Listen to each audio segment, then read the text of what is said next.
চলো আজকে বাসায় চলে যাই, অনেক লেট হয়ে গেছে। আরেকটু বসো। এই আপু আপু আসতেছে। আপু আসসালামু আলাইকুম। ওয়ালাইকুম আসসালাম। আসসালামু আলাইকুম।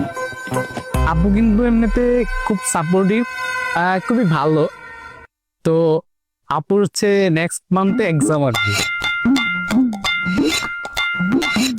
আল্লাহ ইজাতটা বাঁচানো, আর পুরো দিন প্রেম করো না, আল্লাহ মাফ করো না, আল্লাহ ইজাতটা বাঁচানো, আল্লাহ জীবনে একটা জান্নাত করো না। এই যে ভাই, আল্লাহ মনে হয় নিচে রাতে উসিলা পাঠাইছে। হ্যাঁ বল। আরে ভাই আপনি এনে, আর আপনার গার্লফ্রেন্ড সুমে আছে না, ওরে দেখছি আরেক পোলার বাইকে পিছে ঘুরতেছে। দেখছেন আপু, আপনার ভাই কত বড় খারাপ, আমাকে রাইখা আরেকটা গার্লফ্রেন্ড রাখছে।